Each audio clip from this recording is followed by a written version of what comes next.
Welcome to the Banner of Truth magazine podcast, where each week we bring you selected content from the magazine for your encouragement and edification.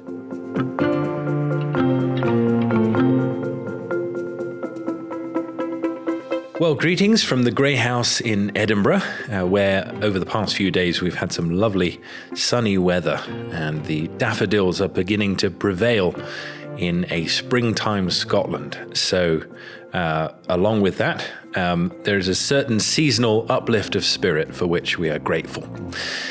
This week we are returning to read something by Maurice Roberts. We've read a number of pieces from Maurice's pen over the past few months, and I believe these have been appreciated. He writes with a very poignant and prophetic edge. This article, as you'll find out, is a little bit different. It's entitled, "Preparing a Methodical Assault on Our Unread Books." It appeared in the April 1991 issue of the magazine, number 331. According to an oft-quoted saying of Francis Bacon, reading makes a full man, writing an exact man, and conversation a ready man. Experience shows the observant Christian that he was right.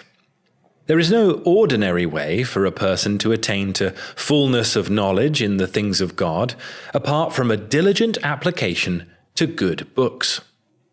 Not that Bacon's saying applies only to religious subjects, but that is our interest and concern here, since we believe that God's summons to us to worship Him with all the mind involves us as believers in the duty of developing and enlarging our knowledge of spiritual subjects all the days of our life.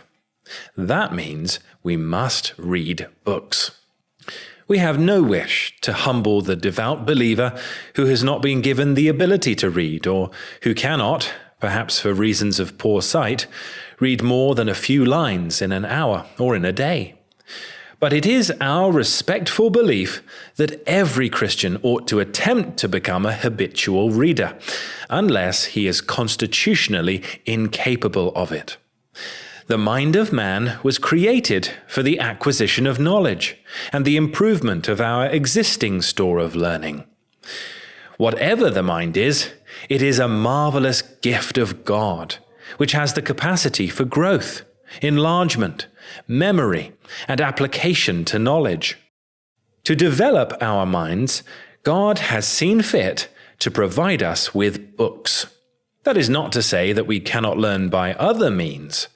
But books are the time-honored way in which Christians have bettered themselves and, in some cases, have attained to a remarkably high level of that fullness which Bacon refers to. It is not too much to say that books are to minds what food is to the stomach or air to the lungs. There are many obstacles to be overcome if we are to become regular and profitable readers of good books.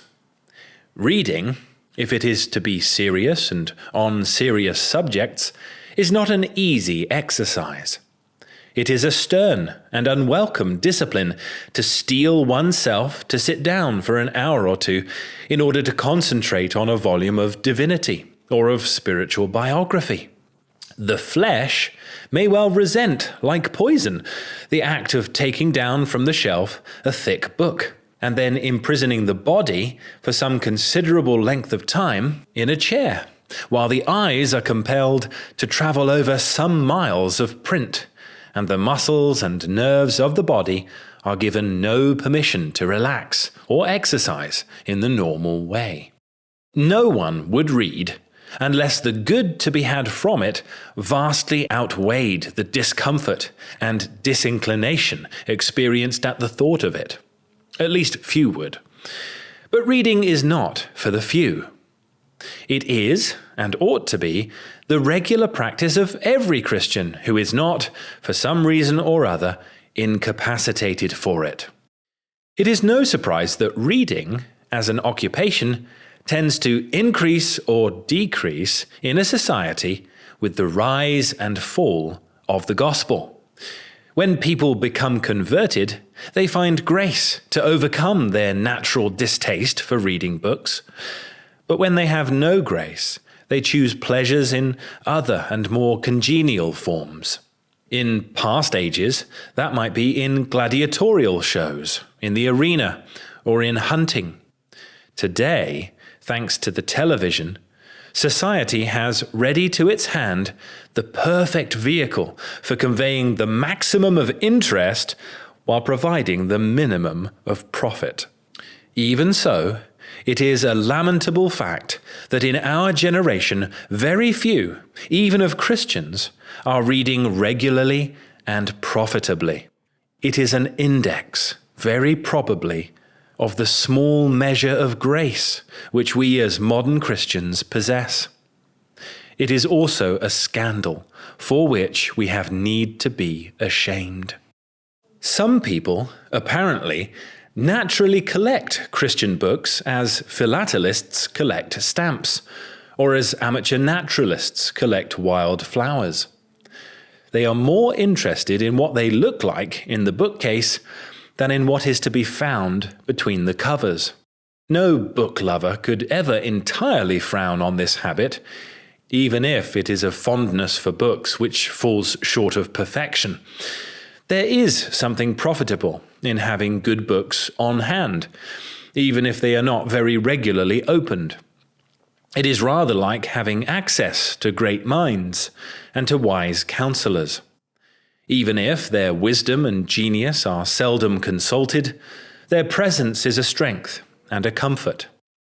But there must surely be a better way. Surveying the task ahead. There are very many brethren who so far excel us in the diligent use of their libraries that it would be an impertinence for us to offer guidance to them on how to improve as readers. The following suggestions are made rather to help those Christians who find reading difficult. We offer them some advice as to how to get a little more profit from their books than perhaps they did before. We assume that most Christians will have a great many more good books on their shelves than they have read or have serious intentions of reading. Our observations indicate that this is a rather widespread malady, and one that calls for remedial action before it becomes a chronic paralysis. The problem, then, to which we address ourselves is that of transforming the books on our shelves from being merely ornamental to becoming vehicles of actual blessing and knowledge to us as we take them down and read them. This is, most emphatically, a task worth surveying, because there is no remote possibility of our reading everything in our lifetime, and because it is the policy of a wise person to confront his problems squarely and practically. What, in a word, are we going to do to profit from our unread books? The first piece of guidance we would offer is that every book must be assessed very largely in terms of its author. The better the author, the better the book. There are exceptions to every rule, but this surely is the rule. If, therefore, we have 100 unread books, we must attempt to classify them in the above way, giving priority to those authors, past or present, who are admitted to be most profitable. A page by one writer is worth more than a whole volume by another. We must attack our unread books with some kind of scientific order of priority, ensuring that we go for the best first, as far as possible. Then we need to allocate time and concentration to the task. Ministers will have to do more than others in this respect. But every Christian should make the attempt to get into the good habit of settling down to concentrate on worthwhile books, even if he has less time for it than a minister. A book will normally only yield up its treasure when the reader devotes his whole attention to it. Therefore, do not read to the accompaniment of music or with the television in the background. It is better to read hard for 1 hour than to skip over the text inattentively for 3. Having picked the hour or hours for reading, the Christian needs to summon his strength and courage to study the book in his hands with a view to getting as much good from it as possible before he puts it down again. The first acute problem he may discover at this stage is that of initial inability to comprehend.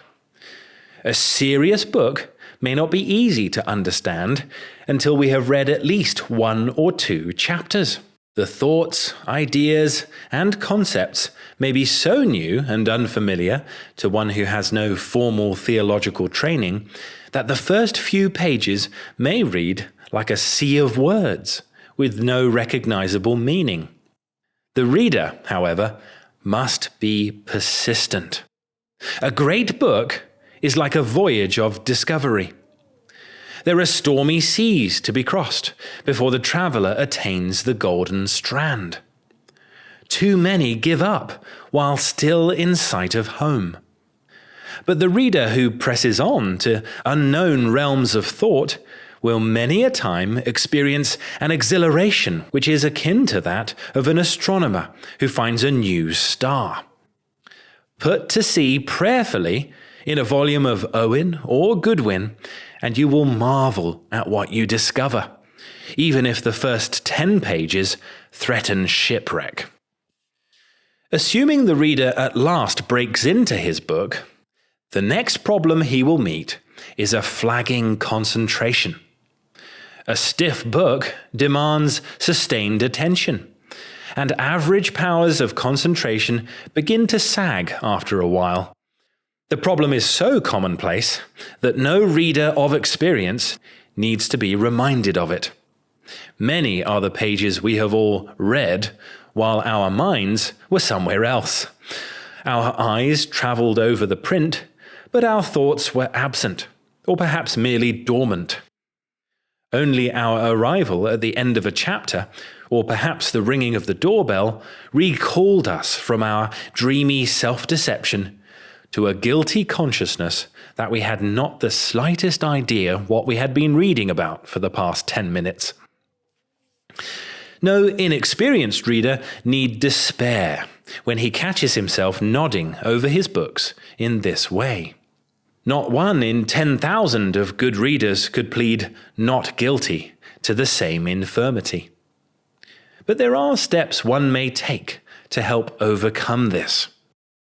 A notable biblical scholar we heard of had the following method for keeping up his concentration. If he had, let us say, an hour of time at his disposal, he would select 3 books and place 2 beside him on the floor.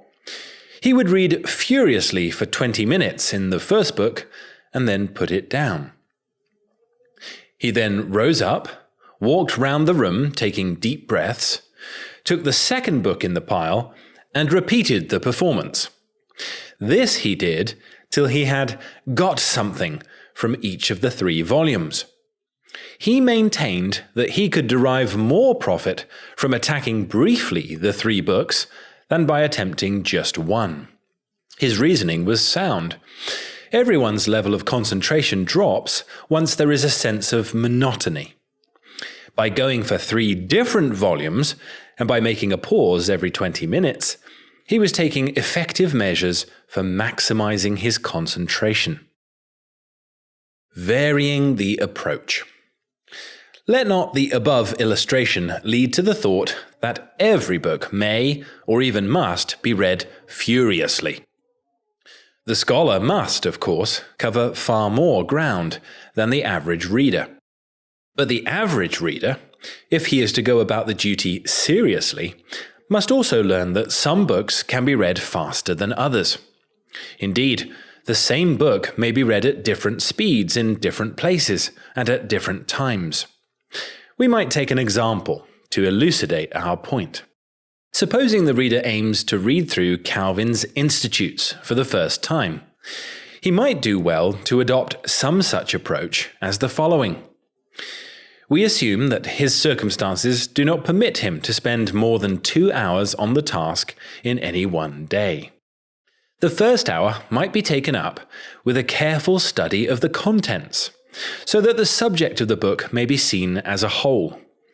Then, the parts of the work should be seen as they relate to the whole.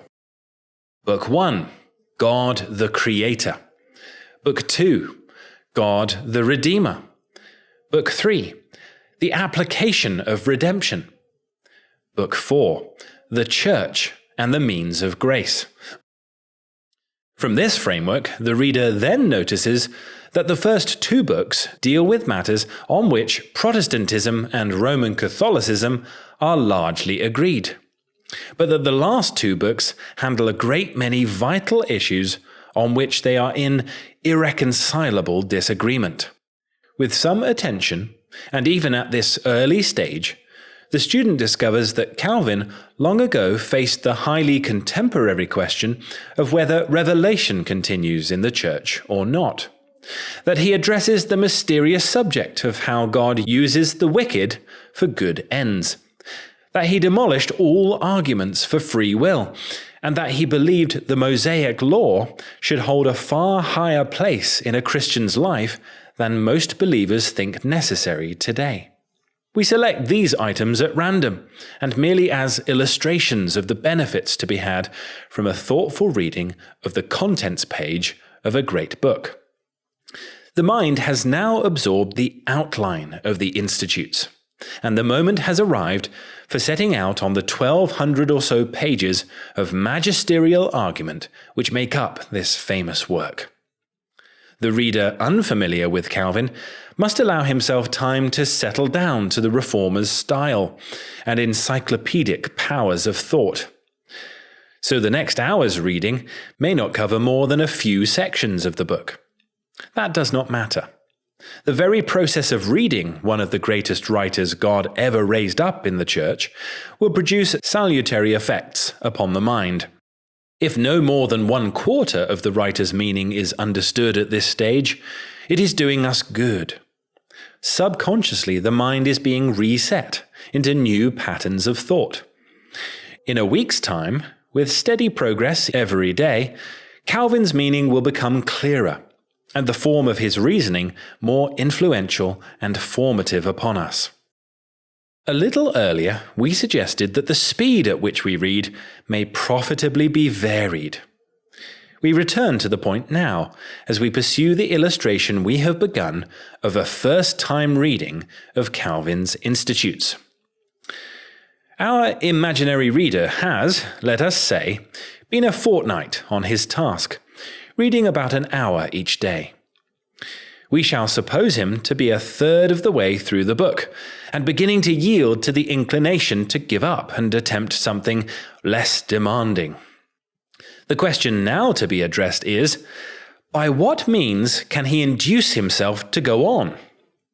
He has understood and enjoyed some sections of the work, but has now come to several particularly taxing chapters, which he finds exasperatingly difficult. The urge to give up grows stronger with each passing paragraph. Languor deepens into tedium, and tedium darkens into despair. What is to be done?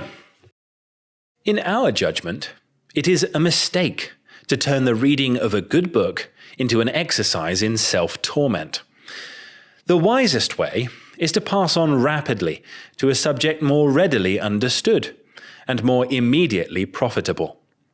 Interest rises and falls with comprehension and with a sense of achievement. If the mind feels that it cannot digest any more, then lay the present book aside, with a mark to show where it is left off, and proceed to read something entirely different. A few days with a simpler theme relaxes the mind, and enables it to go back to the deeper subject with fresh resolve. The inclination to give up on a classic book, such as the Institutes, ought always to be qualified by the determination to go back to it after a pause of some weeks. If the worst situation of all occurs, and the mind absolutely rebels, then at least complete the work by reading through the chapter and section headings. This last is a desperate expedient, but on occasion it must be done, and indeed, every now and then it serves to revitalize our interest in the whole book, when we had nearly despaired of ever reaching the end. Our reference to Calvin, of course, is purely incidental and illustrative. In no way is it intended to suggest that Calvin is tedious or turgid. The approach we indicate here might be tried with any of the classic and standard writers, such as Augustine, Owen, or 100 others. The concern we wish to express is simply that we must endeavor to pour the contents of our books into our minds, and not to turn them into familiar but unserviceable ornaments in the bookcase. Whatever the method we use, we must attempt to draw up some method. As Christians, it is essential that we knuckle down to disciplined reading habits if we are to rise at all above the spirit of our age. A word ought to be said, before concluding, on the subject of how our reading of spiritual books may become a means of deepening our religious feelings, as distinct from our minds. Spiritual books benefit both intellect and heart. This is how it ought to be in our experience as readers. Consequently, it is a good practice to read two sorts of books: those which stretch our minds, and those which fire and inspire our emotions. The reading of good theology and divinity, by which we mean applied theology, ought to go hand in hand with the reading of a good history or biography. The one gives us a firm skeleton of truth. The other covers the skeleton with the flesh and blood of warm, lively humanity. The fault of our age is to read shallow books about shallow subjects, and to postpone the reading of our classic writers till the fancy takes us. However, experience suggests that the fancy will never take us if we do not do violence to our bad habits by drawing up a plan of war on our handsome yet unread volumes of theology.